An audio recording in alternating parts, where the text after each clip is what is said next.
Bonjour et bienvenue au podcast sur le plan d'action climatique ou CAP selon son cible en anglais. Je suis Jonas et je suis Cassandra et nous sommes actifs dans un groupe de travail qui a préparé et produit ce podcast.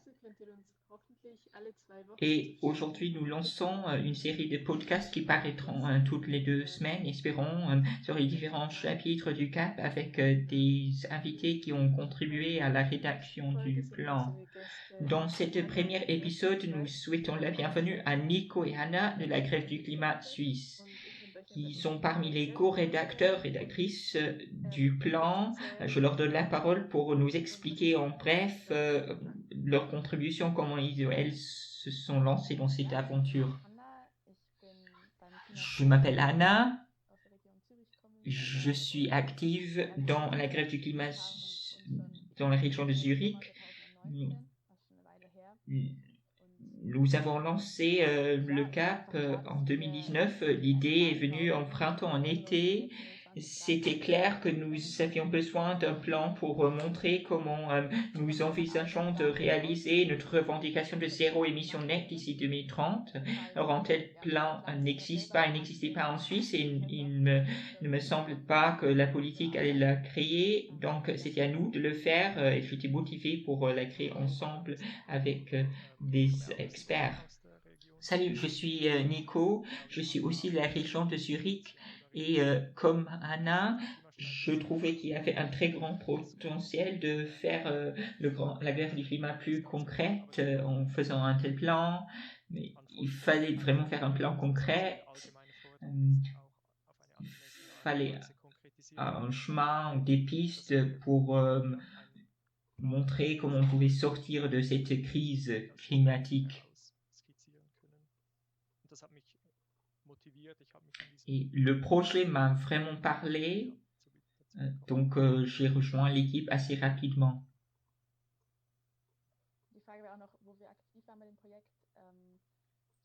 Et puis, tu nous as demandé de parler de nos rôles dans le projet. J'étais dans l'équipe de coordination, j'ai mis les choses en branle, j'ai finalisé les choses, j'ai coordonné les différents petits groupes.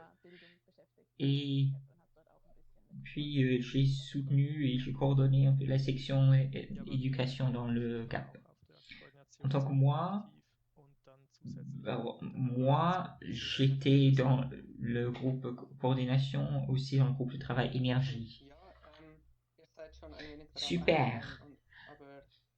Vous l'avez déjà mentionné, mais nous avons décidé de faire un podcast pour mettre le CAP en lumière. Donc, la première question dont on va partir, c'est une question de base. Qu'est-ce que c'est que le CAP? Alors, le CAP est un plan de plusieurs centaines de pages. C'est le meilleur plan climatique que nous avons à l'instant en Suisse parce que c'est le seul qui est basé sur un budget carbone réaliste pour ne pas dépasser le seuil d'1,5 degré. Le plan inclut 138 mesures, couvre 12 secteurs, donc c'est vaste. Il couvre tous les aspects de la crise climatique auxquels il faut s'attaquer et jette des bases pour un processus continu de développer une vision d'un monde futur, un monde pour lequel nous voulons nous battre en tant que mouvement climatique. Donc, le plan d'action climatique est un ensemble bigarré de mesures. On peut choisir d'entre ces mesures celles qui correspondent mieux aux visions des politiciennes. Donc, c'est une offre super pour la politique.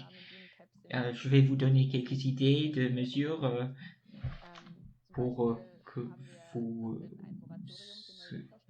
soyez mieux informés. Donc, nous proposons un moratoire sur la nouvelle infrastructure jusqu'à 2030. Donc, il n'y aurait pas de nouvelle infrastructure. Nous proposons de remplacer la publicité par l'art ou par les espaces éducatifs parce que la publicité pousse énormément à la consommation. En plus, il y aurait une interdiction du chauffage au mazout. Il y aurait l'obligation d'installer des panneaux solaires sur les toits. Puis il y aurait un programme d'emploi durable pour fournir des emplois aux employés du secteur aérien, par exemple. Et puis nous proposons aussi des mesures pour que les accords de libre-échange soient liés à des normes sociales et environnementales plus strictes. Donc il ne faut pas oublier les aspects internationaux. Nous ne les avons pas oubliés.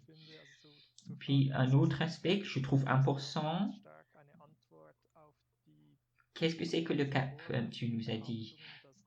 Le CAP est une réponse aux accusations, aux informations que la réalisation de l'objectif émission zéro net en 2030 n'est pas possible. Ce n'est pas irréaliste, ce n'est pas extrême. Le plan démontre clairement que ces accusations sont à côté de la plaque, c'est complètement réaliste. Nous avons mentionné déjà un peu les objectifs, mais vous pouvez nous expliquer un peu plus en détail. Alors, en gros, notre objectif, c'est d'arriver à zéro net en 2030, parce que sinon, on ne va pas arriver à 1,5 degrés. Donc, il y a une chance de 66% d'y arriver si nous réalisons les émissions zéro net en 2030. Et en plus, nous avons comme objectif de faire appliquer ce plan. Donc ça doit devenir une réalité. Si ça reste juste un plan sur papier, c'est pas très utile. Mais nous aurons au moins lancé la discussion sur quelles mesures faut-il prendre pour arriver à cet objectif. Donc il ne faut pas se contenter des mesures pour l'objectif 2050 parce que ça ne correspond pas à la science.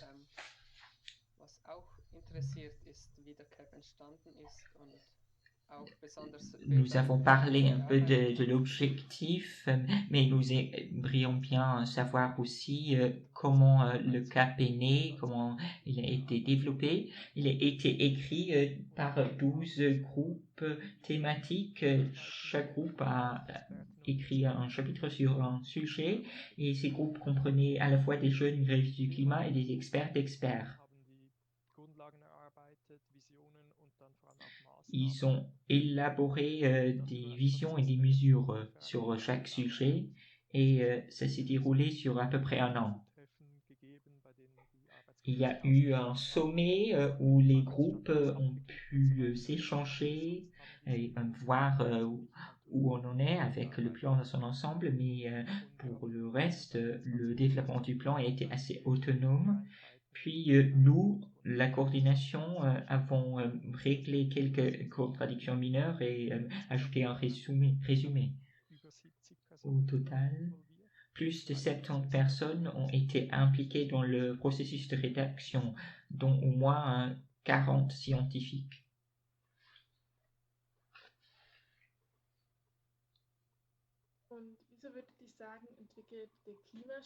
Et pourquoi la grève du climat en tant que mouvement de base a décidé de créer, d'élaborer un tel plan s'il y a des ONG, des associations qui le font depuis des dizaines d'années? Ce n'est pas le cas que des ONG et des autres associations le font depuis des dizaines d'années. C'est faux. C'est la première fois qu'on a élaboré un tel plan avec l'objectif zéro net en 2030. Comme Nico a déjà mentionné, c'est le meilleur plan que nous avons pour le moment. Il y avait un besoin criant de l'élaborer. Et en plus, ce qui est exceptionnel dans ce plan, ce qui est différent des autres plans, c'est que nous avons inclus tous les secteurs importants, pas seulement mobilité, agriculture, mais aussi mobilité, éducation, collaboration internationale, des choses qui sont souvent oubliées.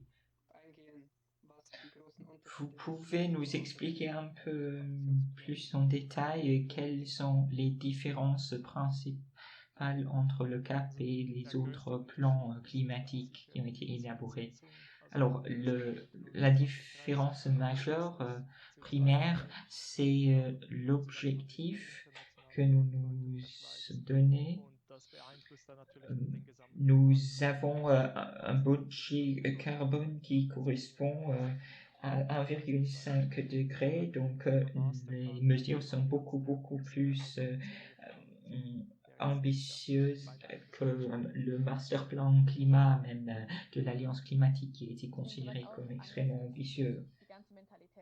Et je trouve que ce qui est différent en plus, c'est la mentalité derrière la création de ce plan. Nous n'avons pas posé la question qu'est-ce qui est susceptible de réunir une majorité. Non, nous ne sommes pas partis de cette réflexion. Nous sommes proposés des mesures qui sont nécessaires. Et quels sont vos prochains pas dans le développement du plan? Alors, nous espérons de générer un débat plus large dans la société sur les mesures réelles et appropriées. Et nous sommes aussi très partants pour faire une deuxième, troisième version autant qu'il faut. Donc, nous voyons ça comme base, comme première version du plan d'action climatique. Même s'il y avait des douzaines d'auteurs, d'autrices qui ont travaillé là-dessus, c'était juste une minorité, une très petite partie de la population suisse. Mais en fin de compte, toute la population suisse devra porter les mesures. Donc, nous voulons en particulier impliquer des gens qui travaillent dans ces secteurs, qui seraient touchés par les mesures pour savoir si ils et elles pensent que ça a du sens. Nous ne voulons pas que la politique climatique empiète sur la qualité de vie de ces gens. Ils veulent qu'ils puissent donner leur avis, qu'ils peuvent nous dire comment ils veulent vivre.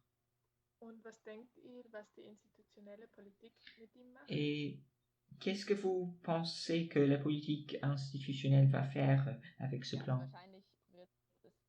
Alors, je crois probablement qu'il sera mis à côté avec la remarque soutien majoritaire pas réaliste. C'est réaliste, mais en faisant ça, la politique accepte une très grande souffrance de beaucoup d'êtres humains, de beaucoup d'êtres vivants. Donc, c'est extrêmement irresponsable. Ce que la politique institutionnelle pourrait faire pour prendre ses responsabilités au sérieux, c'est d'écouter la science, de reconnaître qu'il faut atteindre cet objectif des émissions zéro net en 2030 pour avoir une chance de 66% d'atteindre l'objectif de 1,5 degré. Donc, elles devraient nous remercier pour avoir fait ce travail. Ils auront moins de travail, comme ça, ils peuvent continuer à élaborer ces mesures, ces propositions. Je trouve aussi que si la politique institutionnelle, ça veut dire le Parlement et le Conseil fédéral, ne sautent pas de leur siège en disant « Waouh, cool, il faut l'appliquer demain, tout de suite ». Alors, c'est à nous, en tant que mouvement, de faire appliquer ce plan, ou au moins de faire appliquer des mesures qui sont équivalentes, des mesures qui nous permettent d'atteindre le même objectif. Et donc, il faut qu'avec nos mobilisations, nos actions, nous ayons un impact sur le discours dominant. Normalement, la politique représente les attitudes de la population et on peut avoir un impact et changer les opinions, les positions de la population. Oui, et nous avons préparé ce plan pas seulement pour la politique institutionnelle, mais aussi pour la population. Alors, et c'est une grande force. Nous pouvons faire naître un nouveau mouvement, réveiller des espoirs dans la population. C'est un outil puissant, pas à sous-estimer. Oui, exactement. Et en plus, beaucoup de mesures peuvent être très bien implémentées au niveau cantonal ou communal. Donc, même si la politique nationale est derrière, un peu en retard, les, les communes et les villes peuvent prendre ces mesures. Oui, exactement.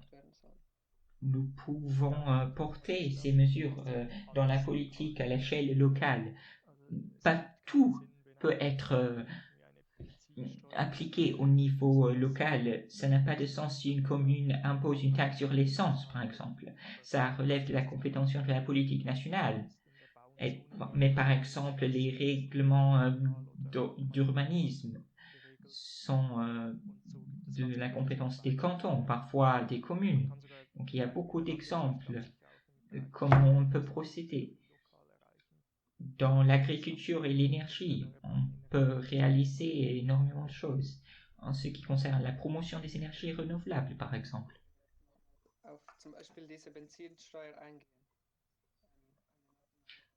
Tu peux nous dire un peu plus sur cette taxe sur l'essence en tant que mesure nationale? Quelle forme est-ce que ça devrait prendre? Aujourd'hui, il y a déjà une taxe incitative CO2 sur les combustibles et avec la nouvelle loi sur le CO2, l'obligation de compensation pour les combustibles sera augmentée. C'est une sorte de prix CO2, mais il y a des faiblesses. D'une part, ça n'est pas unitaire, ce n'est pas homogène, ça ne couvre que les combustibles, pas les émissions de méthane et de gaz hilarant, et des entreprises peuvent obtenir des exceptions. Donc, avec les mesures du CAP, ça serait plus direct, plus simple et plus homogène, avec une taxe incitative, un prix CO2. C'est une mesure qui est souvent survalorisée par les décideurs et le CAP le comprend aussi, mais c'est une mesure à porter dans la politique essentielle avec la pression de la rue et des négociations et toutes nos forces. Vous avez quelque chose à dire en guise de conclusion? Oui, je trouve un aspect important que je voudrais dire maintenant en guise de conclusion, c'est que beaucoup de gens croient qu'on peut juste continuer la vie quotidienne. C'est pas vrai. Il faut prendre une décision entre une nouvelle société qu'on va co-créer où on va apporter nos idées, résoudre ensemble les problèmes. Et le deuxième scénario, c'est une société où beaucoup de gens vont souffrir et nous devons prendre une décision où en ne faisant rien, comme ça nous allons glisser dans le deuxième scénario négatif, où nous décidons de devenir actifs et nous prenons les choses en main et décidons comment nous voulons vivre à l'avenir. Donc le plan est un essai de démontrer à quoi ce nouveau monde pourrait se ressembler. Je rejoins tout ce que tu as dit. Je veux juste ajouter, lisez le plan. Ça paraît assez long et accablant quand vous l'ouvrez, c'est assez long, oui, mais lisez le plan, lisez les mesures, restez actifs, ça vaut la peine. Tu peux nous dire où on peut télécharger le plan, où on peut le trouver? Oui, le plan est disponible sur notre site climatestrike.ch et directement sur climateactionplan.ch. C'est disponible en ligne sur le site, mais aussi comme PDF à télécharger. Le résumé est disponible en allemand, français, italien et anglais. Et le plan complet seulement en anglais parce que c'était trop à traduire, c'est trop long, mais peut-être qu'un jour on aura les moyens. Merci beaucoup d'être venu et d'avoir expliqué le plan. Si vous avez des retours sur les podcasts positifs ou négatifs ou des questions sur ce podcast ou sur les chapitres plus tard, nous vous invitons à écrire à cap@climatestrike.ch et puis nous vous attendons, si tout va bien, dans 2 semaines avec un podcast sur le premier chapitre. Merci.